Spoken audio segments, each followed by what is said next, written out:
So we've decided to check out the camp right after it rained. And it looks like after a real heavy rain, we get somewhat of a river that comes right through the camp.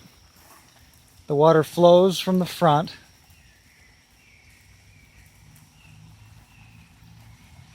All the way through the camp.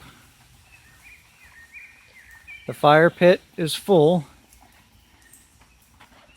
And it goes right out the back gate. Now I know it looks bad, but it's rained like this before, but this is the first time I've got to see how bad it really gets. So if we open the gates here and go out back,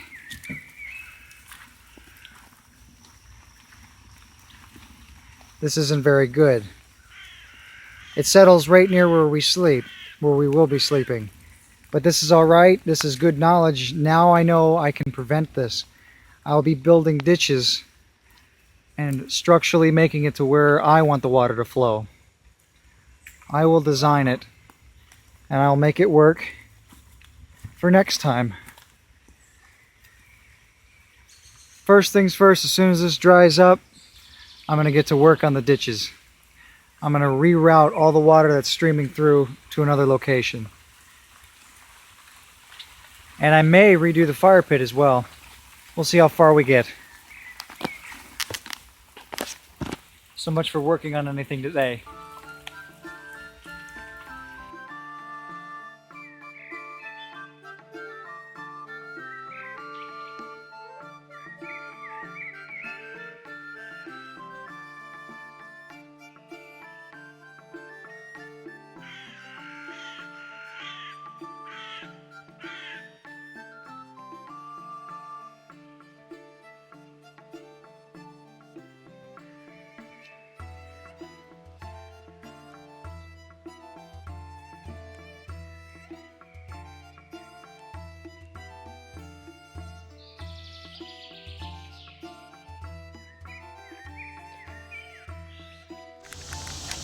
Hey guys, thanks for tuning in to Adamik's Outdoors again, our second episode. I'm pretty excited. Wasn't sure what I was going to do today, but thanks to the rain yesterday, I gained a little bit more knowledge. So if you were tuning in, I'll play the video for you if I haven't already. But the whole camp here, it's dry now, but yesterday I had a bunch of rain and I had a river coming through. And it's all dried up now, sunk into the ground. But I want to prepare for a rain like that to happen again while I'm back here. You know, I could always just wait and let it sink into the ground each time I come back.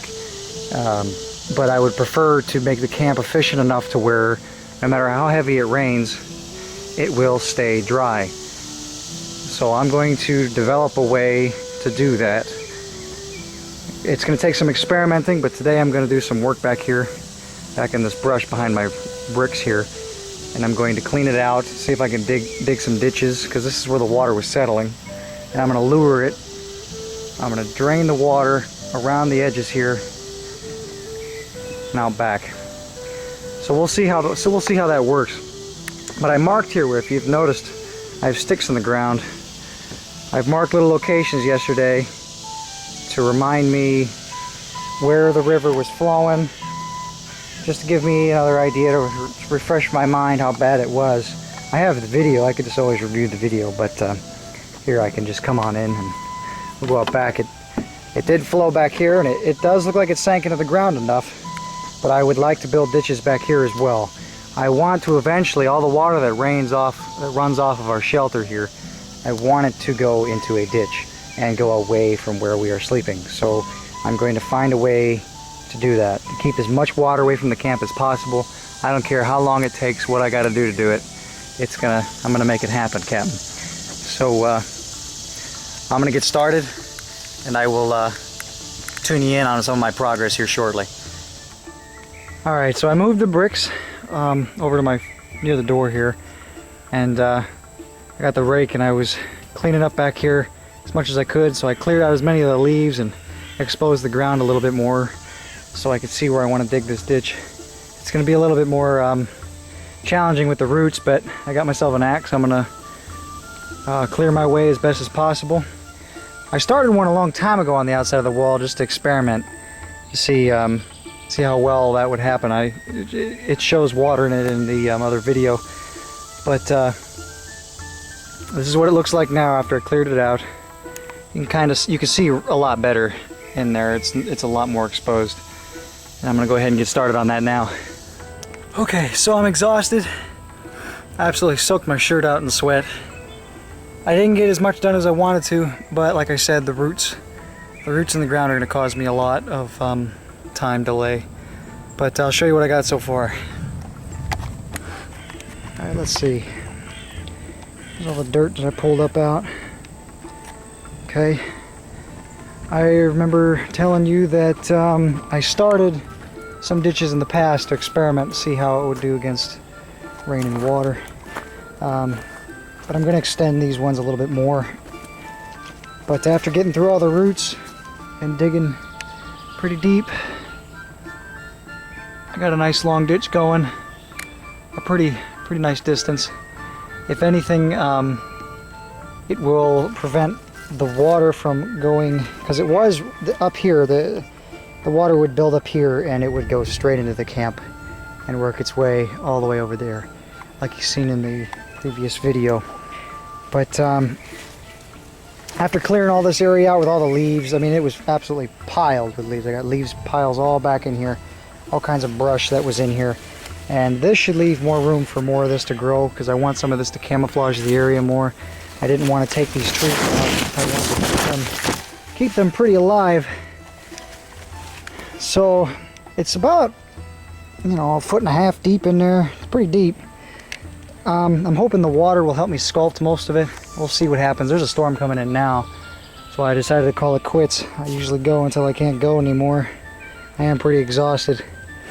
I take turns with the pickaxe and the normal axe and the shovel. I switch back and forth to get a little dirt out, get some more roots out, get a little bit more dirt out, and repeat the process.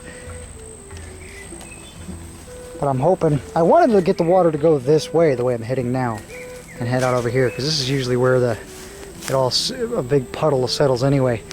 But I know that the way it is right now, it's going to run in this way, and I don't want it to do that, but we'll see. If anything, this will act more as the water will gain in here, and it'll puddle up and it'll sink into the ground.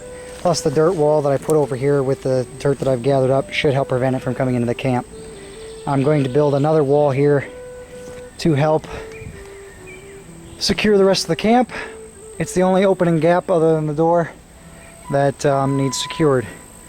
And it might take me 2 different types of walls. I'm running out of wood on my property here to gather. I can't gather from other people's properties, so I'm very limited. But we might, Mel has a truck and I think she can hold 7 feet, so I might make 2 different walls here. I might go somewhere else and gather some wood, but we'll see. But that's it for today. I'll update you guys more as time goes on. I'm going to pack up before this rain falls, get this camera equipment inside. So thanks again for tuning in to Adamik Outdoors, and see you again.